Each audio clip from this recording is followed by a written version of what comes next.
Tahimik lang ako. Hindi ibig sabihin wala akong nararamdaman. Minsan, ang taong tahimik, siyang pinakamahirap basahin.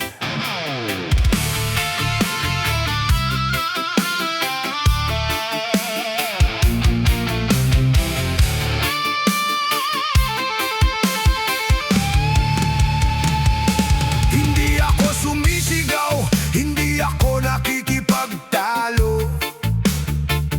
Pinipili kong manahimik kaysa lumaban sa gulo. Akala mo'y mahina dahil hindi umiimik, pero may hangganan din ang pusong nagtitiis. Paulit-ulit mong sinusubok ang pasensya, parang wala kang pakialam sa bawat sugat na dala. Ngunit tandaan mo bago mo ako husgahan, ng tahimik na tao'y may sariling hangganan. Hindi lahat ng galit kailangang ipagsigawan. May mga laban na tahimik na tinatapos lamang. Pagtahimik, masamang magalit. Huwag mong isipin na wala akong kapalit. Kapag napuno ang pusong matagal nang nagtitiis, tahimik akong aalis. Wala nang babalikan kahit saglit. Pagtahimik, masamang magalit. Hindi ka hinanang marunong magtimpe. Respeto ang hinihingi, hindi gulo ang nais. Pero kapag lumagpas ka, ako'y marunong ding tumindig. Hindi ko kailangan ang lakas ng pananakot. Hindi ko kailangang ipakita kung gaano ako katapang. Ang tunay na tapang ay marunong umiwas at marunong lumayo kapag respeto'y nawawasak. Maraming salita pero kulang sa gawa. Maraming yabang pero takot sa katotohanan. Ako'y nananatiling kalmado sa gitna ng ingay, dahil alam kong ang tama hindi kailangang isigaw.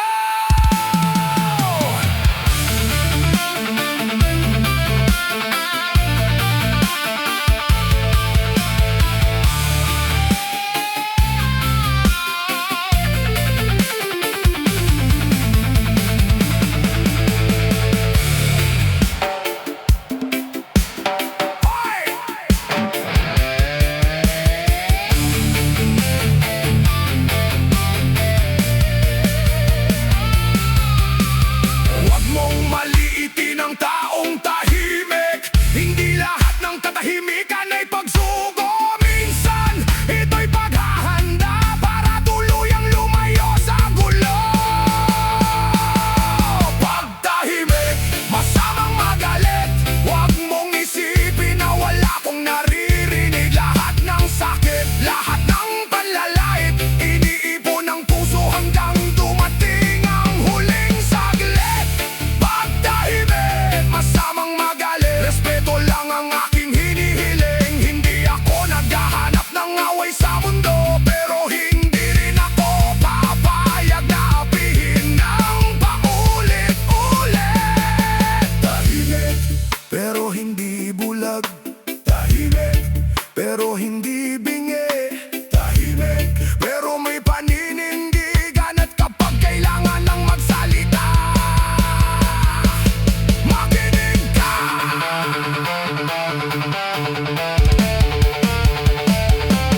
Pagtahimik, masamang magalit. Ang pasensya ko'y hindi habang buhay. Kapag respeto ang nawala sa pagitan natin, mas pipiliin kong lumakad kaysa manatili sa gulo. Pagtahimik, masamang magalit. Hindi ka hinanang marunong magtimpe. Sa mundong puno ng ingay at galit, ang tunay na matapang, marunong pumili ng tahimik.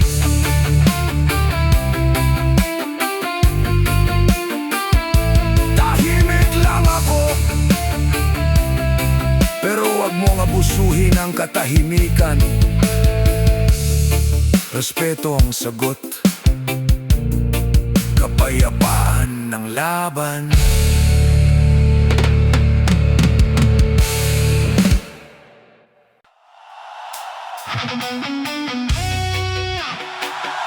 Tahimik, pero hindi mahina. Hindi maingay, pero may paninindigan.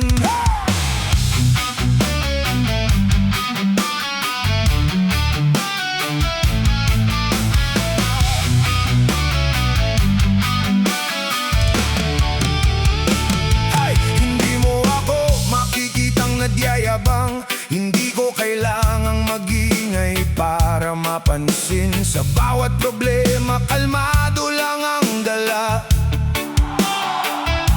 Dahil alam ko kung saan ako dapat tumayo.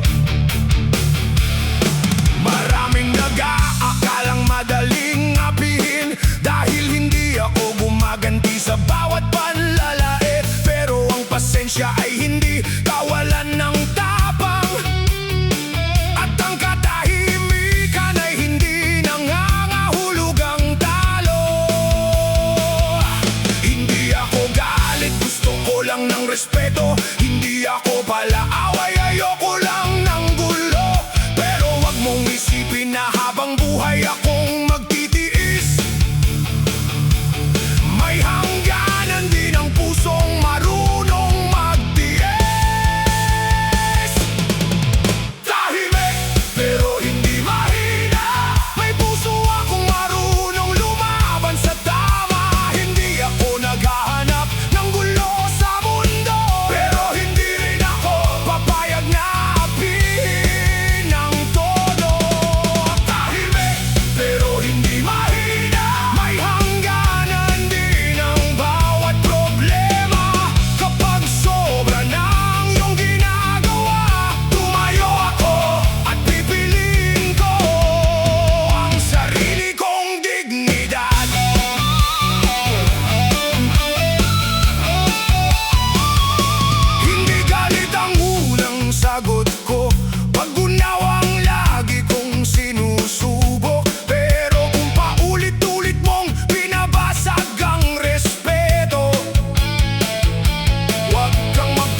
mong subukan ng taong tahimik. Hindi mo alam kung gaano na katagal siyang nagtitiis.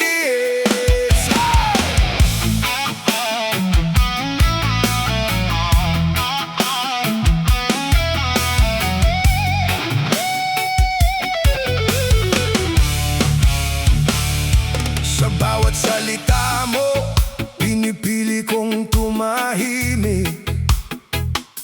Sa bawat parinig mo, kunwari hindi naririnig. Hindi dahil takot ako sa iyong sinasabi. Ayaw ko lang dagdagan ng gulo sa paligid.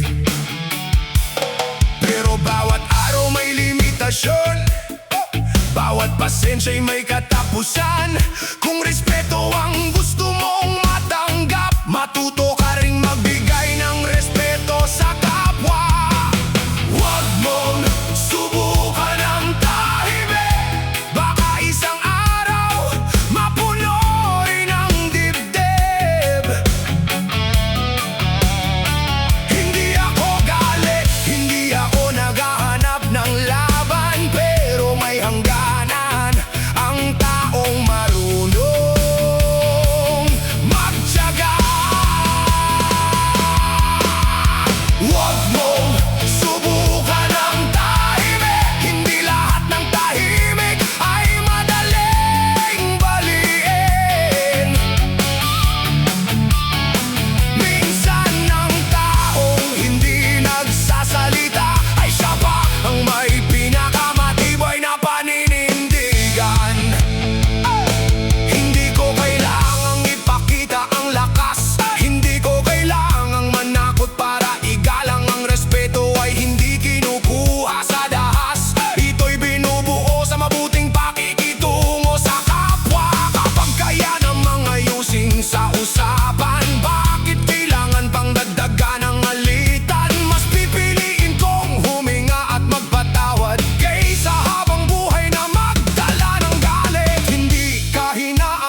patulan.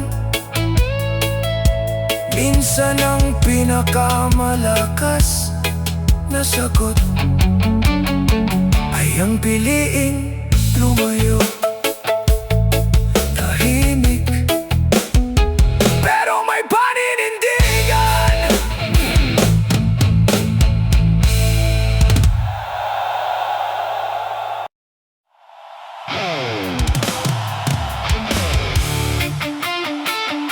Tahimik ako,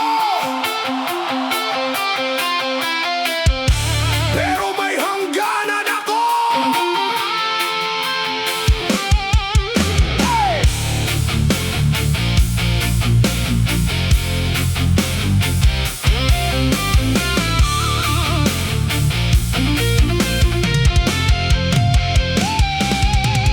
Matagal akong nagtiis, matagal akong umunawa.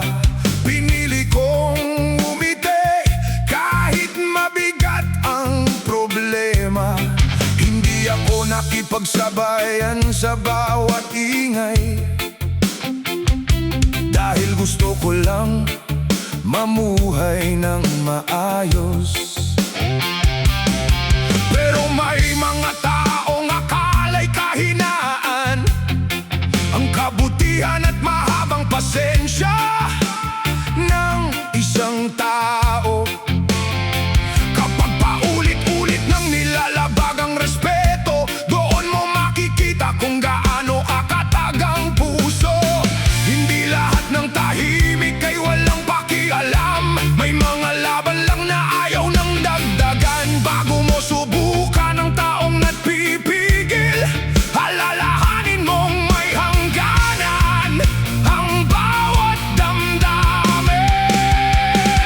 May hangganan ang tahimik, may oras din ang pusong nagpipigil. Hindi ako naghahanap ng gulo, pero hindi rin ako papayag na malitin ng todo. May hangganan ang tahimik, ang respeto ang aking sandata. Hindi kailangang manakit o manakot, minsan sapat nang tumayo at sabihin, tama na.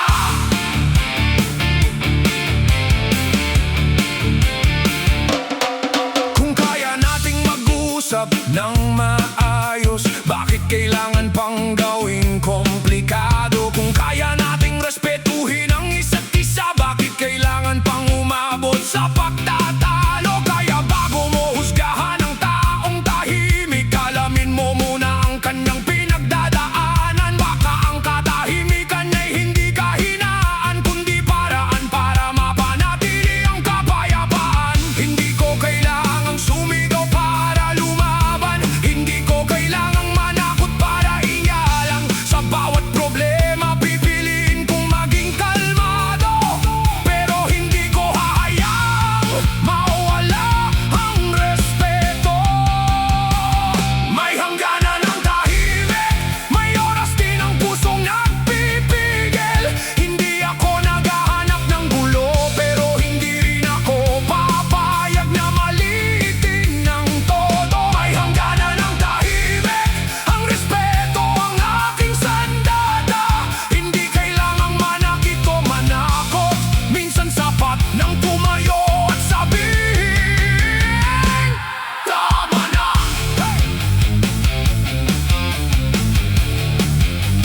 Heavy bass,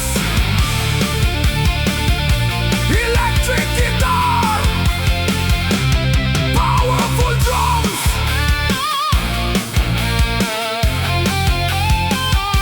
Hindi kami takot, hindi kami mahina, hindi kami naghanap ng gulo. Respeto lang at kapayapaan.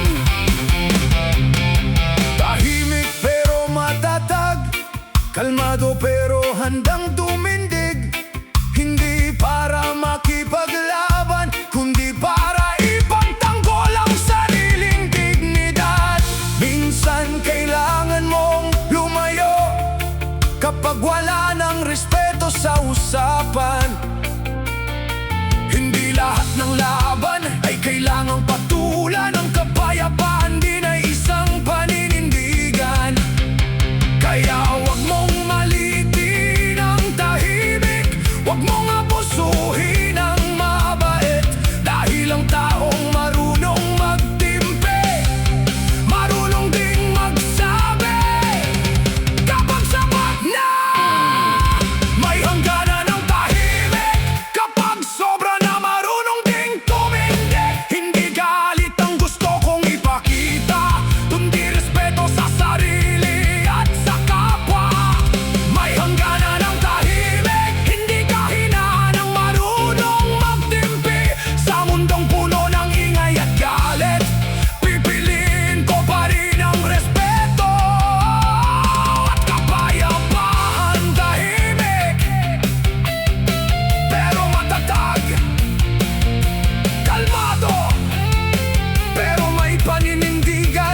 sa lahat. Marunong akong pumili ng kapayapaan.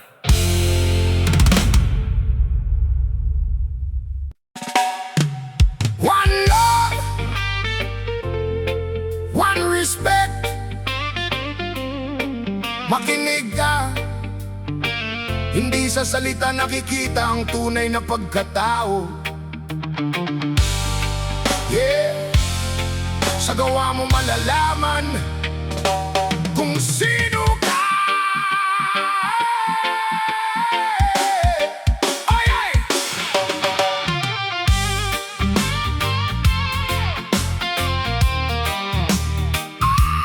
Ay, ay!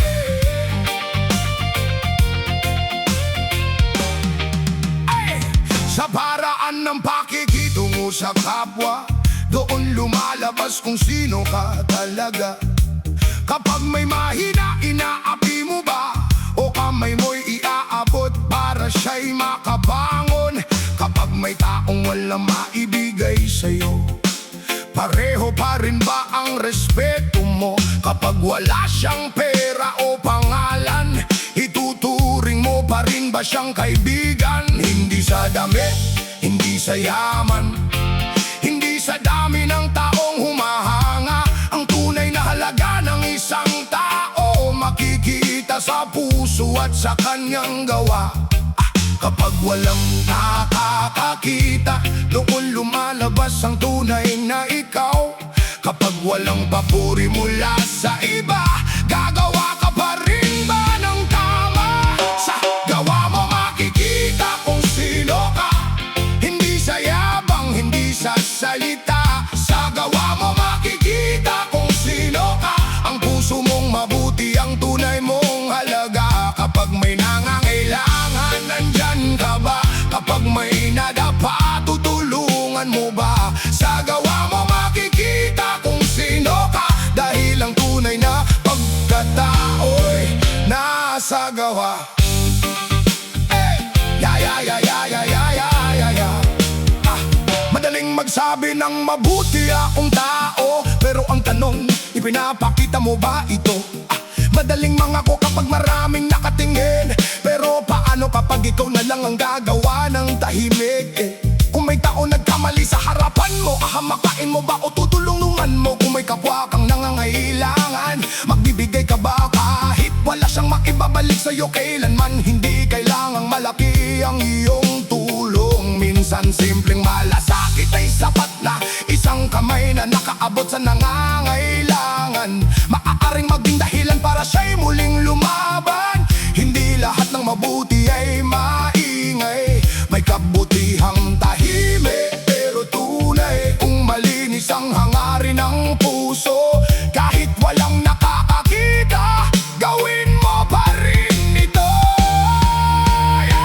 Sa gawa mo makikita kung sino ka, hindi sa yabang, hindi sa salita. Sa gawa mo makikita kung sino ka, ang puso mong mabuti, ang tunay mong halaga. Kapag may nangangailangan, nandyan ka ba?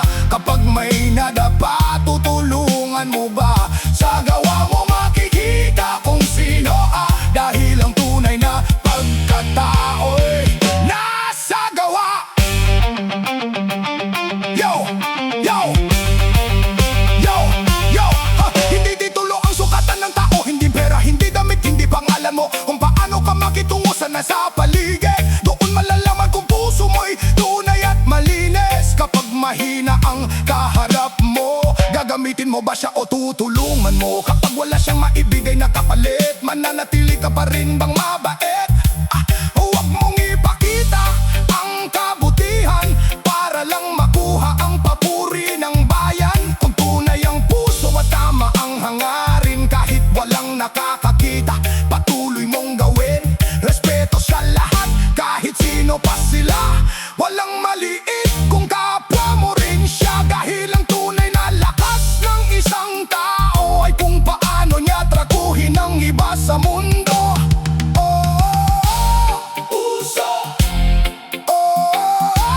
gawa, hindi sa yabang, hindi sa salita. Sa gawa mo makikita kung sino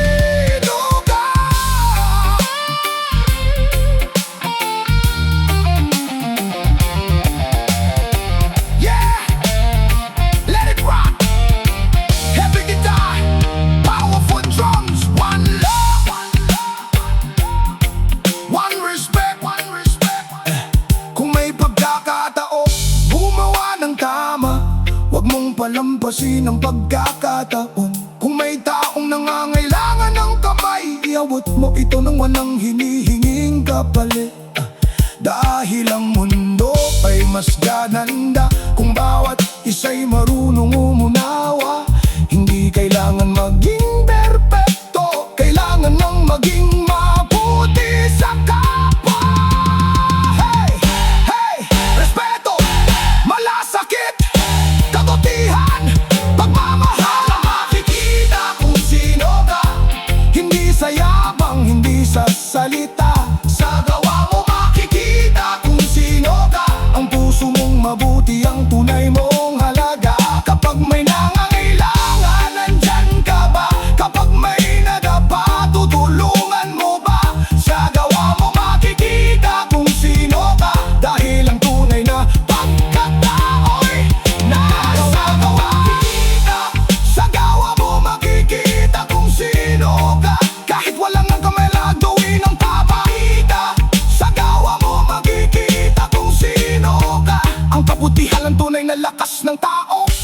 Hindi kailangan ng malaking pangalan para maging mabuting halimbawa sa lipunan. Minsan maliit na bagay kang ginawakan o malaking pagbakasasa sa tao na nangangailangan. Ang may kaya kang ibigay, magbabigay ka kung may kaya kang itulong, tumulong ka kung may kaya kang magbuhin, simulan sa sarili. Dahil ang pagbabago ay man sinisimula sa isang mabuti at kilos. Magpuro palita, kita sa gabak ko puro salita. Pagpuro ba mabuti pa rin ang salita. Dahil sa gulit ang maglahat itahimik. Ang ginawa mo magsasabi kung sino ka talaga. One love, one respect. Hindi sa yaman, hindi sa pangalan, hindi sa dami ng nagsasalita. Sa gawa mo makikita